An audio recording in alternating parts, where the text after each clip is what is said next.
కాబట్టి ప్రతిదానికి సమాధానం చెప్పాల్సిన అవసరం లేదు. చేతులతోనే సమాధానం. ఇవాళ రష్యా కొనుగోలు చెయ్యదు అని ఆయన చెప్పాడు.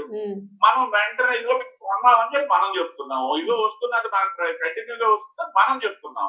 అంటే ఏంటి, నోటి మాటలతో సమాధానం చెప్పాల్సినటువంటి పరిస్థితి లేదు. మన చేతులతోనే మనకంటూ ఒక స్వచ్ఛంద ఆర్థిక విధానం ఉంది. మన దేశ అభివృద్ధికి సంబంధించినటువంటి ఆర్థిక విధానం ఏ విధంగా మనం రూపొందించుకోవాలి, ఎగుమతులు ఏ విధంగా చేసుకోవాలి, దిగుమతులు ఏ విధంగా చేసుకోవాలనేది మనకి స్వతంత్ర ప్రతిపత్తి కలిగినటువంటి విధానం ఒకటి ఉండేటప్పుడు ట్రంప్ ఏదో మాట్లాడాడు కాబట్టి దానికి సమాధానం చెప్పకుండా నరేంద్ర మోడీ గారు వెళ్తున్నారు అన్నటువంటి ఆలోచన అయితే ఎవరికి అవసరం లేదు. మన దేశ విధానం మనది, మన దేశ విధానం మనకుంది. మన దేశ ప్రజలు మోడీ గారి పట్ల విశ్వాసం ఉంది. ఎందుకు అనేసి అంటే ఒకవైపు ఆపరేషన్ సింధూర్ అయితేనేమి, లేదా నక్సల్ ముక్త భారత్ అని చెప్పి ప్రకటించి మార్చి వరకు సమయం ఇచ్చినప్పుడు కూడా మనం చూస్తున్నాం అది కాస్త డిసెంబర్ కే పూర్తయ్యే పరిస్థితి కనిపిస్తుంది.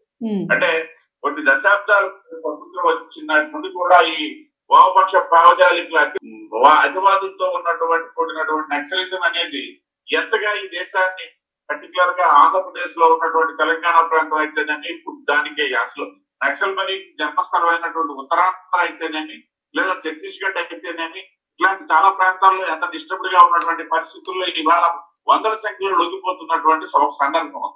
నేను ఎందుకు ఇవన్నీ చెప్తున్నాను అనిస్తే, ఇవాళ దేశంలో ఉన్నటువంటి ప్రభుత్వము చిత్తశుద్ధితో, ఒక సంకల్ప బలంతో, ఒక ప్రణాళికాబద్ధంగా ముందుకెళ్లేటప్పుడు ఎవరో ఇతర దేశాధినేతలు, ఇతర దేశాల్లో ఉన్నటువంటి వ్యక్తుల్లో మాట్లాడినటువంటి వాటి మాటలకి సమాధానం చెప్పడం మన పని కాదు. ఇది విధానం. మనకి అవసరమైనటువంటి ఇవాళ ప్రజలు ఇబ్బంది పడితే ఆ ఇబ్బందులు తీర్చాల్సినటువంటి బాధ్యత మనకు ఉంది. ఆ ఇబ్బందులను బయటపడాల్సినటువంటి బాధ్యత మనకు ఉంది తప్పిస్తే వాటికి ఎక్కువ సమాధానం చెప్పాల్సిన పని లేదన్నటువంటి ఆలోచనతో వెళ్తున్నటువంటి నరేంద్ర మోడీ గారి ప్రభుత్వం. ఓకే సార్, అంటే మీరు చెప్పినట్లుగా ఎలాంటి ప్రభావం లేదు అని అంటున్నారు కదా, మరి దీనికి సంబంధించి ఇప్పుడు అంటే ఇక్కడ అంటే ఎగ్జాంపుల్ కి బంగారం ధరలు అవి పెరుగుతున్నాయి అని అనుకుంటూ ఉన్నాం. సో ఇక్కడ ఏదైతే ఆయన విధిస్తున్నాడో టారిఫ్స్ గానీ ఇవన్నీ కూడాను, దీని ఎఫెక్ట్ అంతా కూడా ఇక్కడున్న షేర్స్, ఇక్కడున్న దానికి సంబంధించి ప్రభావం ఎక్కువగా పడుతోంది అన్నది కూడా ఈ మధ్యన ఉవ్వెత్తున ఎగిసి పడుతున్న కామెంట్స్ అందరు ఇవన్నీ కూడాను. సో మీరేమి లేదు అని అయితే అంటున్నారు. టు బి ఫ్రాంక్, మీ సైడ్ నుంచి కూడా ఒక క్లారిటీ కనిపిస్తూనే ఉంది. సో ఇప్పుడు ప్రజలైతే మాత్రం దాని గురించి ఆందోళన చెందాల్సిన అవసరం లేదు అన్నది మీ దానిలో అర్థమైంది మాకు. ఇప్పుడు ఒక విషయం అండి, బంగారం ధరలు పెరగడానికి అమెరికా అధ్యక్షుడి ప్రకటనలకి అస్సలు సంబంధం లేదు. అది ఎవరైనా సంబంధం ఉందా అనేసి అంటే వారి తాలూకా జ్ఞానంగానే భావించాలి తప్పిస్తే బంగారం ధరలు పెరుగుదల అంతర్జాతీయ మార్కెట్ అన్ని దేశాలకు సంబంధించినటువంటి సమస్య.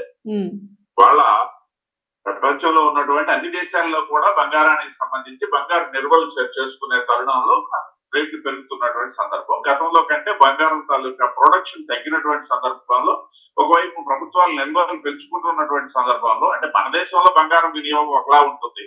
ఎందుకంటే మన దేశంలో బంగారం వినియోగం ప్రత్యేకించి మహిళలకు సంబంధించి అది ప్రథమ భాగంలో నిలుస్తుంది. కానీ ఇతర దేశాల్లో అది మహిళలకు సంబంధించినటువంటి అంశంగా పెద్దగా ఉండదు, ప్రభుత్వానికి సంబంధించినటువంటి అంశం.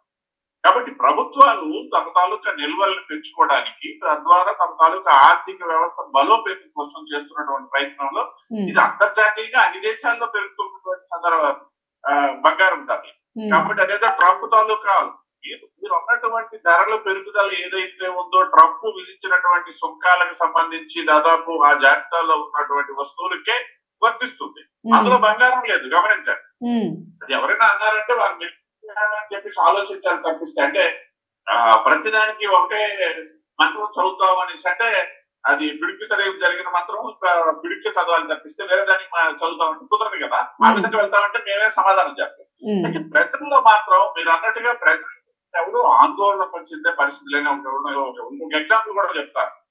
ఏదైతే గల్ఫ్ యుద్ధం సందర్భంగా గల్ఫ్ వార్ అక్కడ ప్రారంభమైందో లేదో దేశంలో ఉన్నటువంటి ప్రజలు ఆందోళన చెందినటువంటి సందర్భం.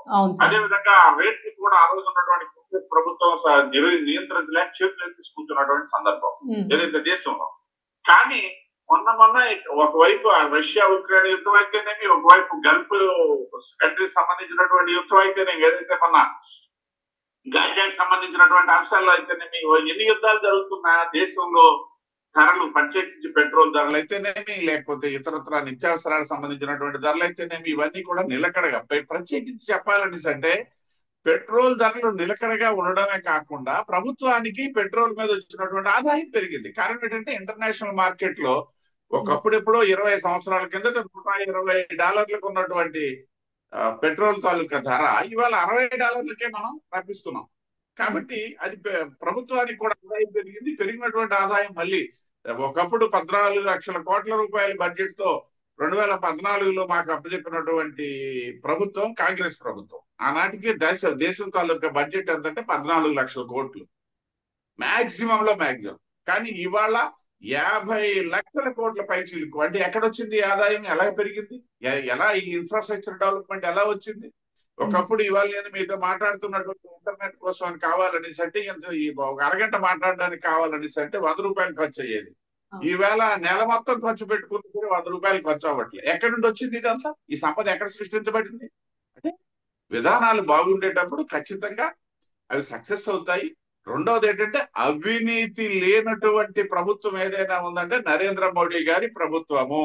ఎక్కడ స్కీములు తప్పిస్తే స్కాములు లేని ప్రభుత్వం నరేంద్ర మోడీ గారి ప్రభుత్వం. కాబట్టి ఇవాళ మనమన్నా, మన దేశం అన్నా, మన దేశం తాలూకా ఆర్థిక విధానం అన్నా, ఆర్థిక స్థితి అన్నా బయట దేశాల్లో, ప్రపంచంలో ఇవాళ మనకి జైకొట్టే పరిస్థితి ఉంది. దేశంలో కూడా సుభిక్షంగా, అంటే సుభిక్షం ఇన్ దట్ సెన్స్ ఏంటంటే stable government, stable development, stable ruling ఇస్తున్నటువంటిది నరేంద్ర మోడీ గారి ప్రభుత్వం.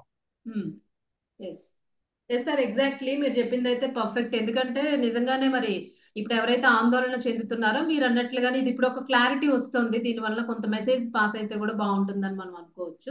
Thank you sir, thank you so much. ఇంకొకటే సార్, ఒక్క సెకండ్ సార్.